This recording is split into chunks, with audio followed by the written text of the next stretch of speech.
Good afternoon. Oh, what a privilege to share this afternoon with you, because every time I get a chance to share something from my heart, it really directs me to the way I think before that, and the things I read, and the way I read scripture.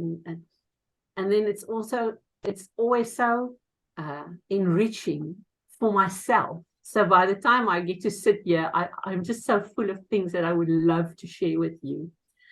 And what happened with this theme, why I chose talking about balance this afternoon, is because I really started to experience that I am not balancing everything in my life so well at the moment. I'm some mornings I wake up and I feel like the overload is just too much. So I really started focusing on what do you have to do about that? And then I came to this, and it is so funny. Who of you have ever been on a canoe? Have you been on a canoe? I've been on a canoe, yeah. If you get into a canoe, where is the safest space in a canoe?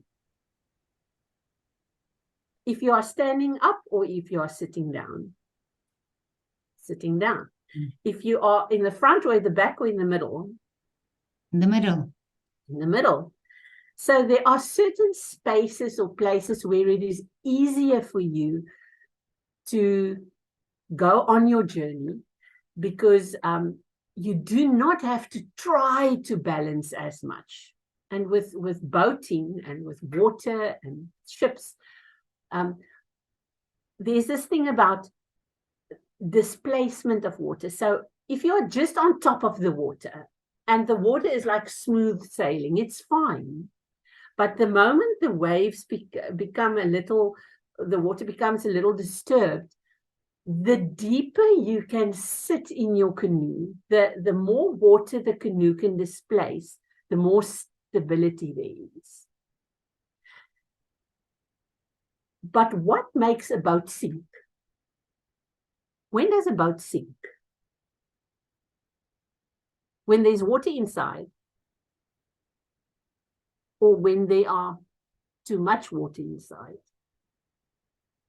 Because if you think of it, you can go a long way with water splashing into your canoe, but there comes a time when the water line, when that which is within becomes heavier than and then more and more and more water pours in, and then it sinks.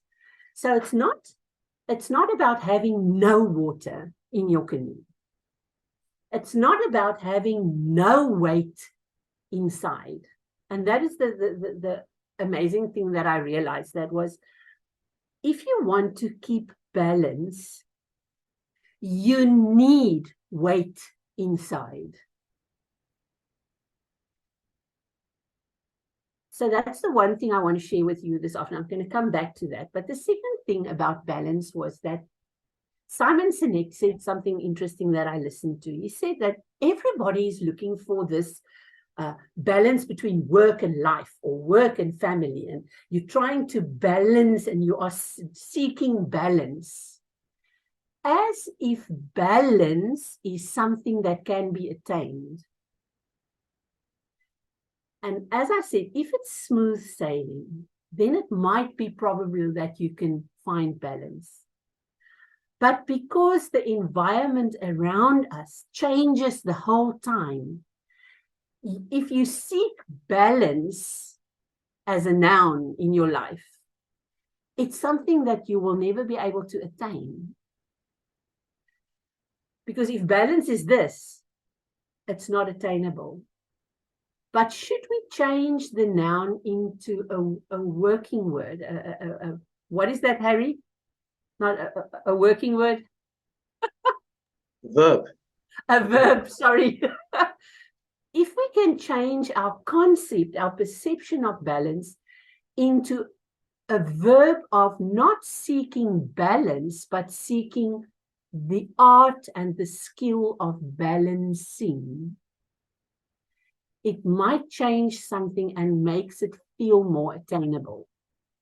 If you go back to the old ships in the olden days, they would load the ships, and then they would literally use stones from the beaches. They called it ballast stones. They would put stones in the ship to bring that bottom heavy, to get that gravity for the stability. But now they come to Boston in America and they need to unload all these tea. And tea is not such a heavy cargo, but it takes a lot of space. So they unload the tea, and now you cannot fill that whole space with stones because then it's going to upset the balance. You cannot, by taking just things out and in that same space replacing it with something else, necessarily keep this equilibrium. So there's two things we need to have stability. The one is we need the stones, we need the weight. But the second thing we need is the ability to shift those stones within our hull, within our lives, to compensate the whole time. So if balance is not per se being like this, it is the whole time shifting what we have in order to bring better stability to our lives, and not just throwing out everything that we don't want in our lives. Because a lot of the things that we feel is like stones in our lives are things that's always going to be there. It's not going to change. But the way we get agile in and wise in how we distribute these things within our life, then actually the things that might be difficult for us might become the very things that keep us stable. So I just want to end with, I know I'm seeing 7.5 minutes, but I want to end with the scripture that Peter says. I'm going to read it to you in the Message. It's so beautiful for me. You know the scripture, but if you hear it like this, it might be something different for a change. It's Philippians 4, verse 11. I have learned by now to be quite content, whatever my circumstances. I'm just as happy with little as with much as with little. I found the recipe for being happy, whether full or hungry, hands full or hands empty. Whatever I have, wherever I am, I can make it through anything in the one who makes me who I am. Isn't that beautiful? Understanding that our recipe for a safe journey, for stability, does not lie in trying to focus on the things that we are trying to balance, but to be in the moment of accepting who I am, where I am, what is part of my life, and seeking the wisdom of how to distribute that in my life in order that I can have joy. I want to stop with a quote. I don't know who said it, but I'm just going to read it to you. Joy is not to be found in balancing all the components of our life, but in balancing our attitude towards them. And that's me in balance.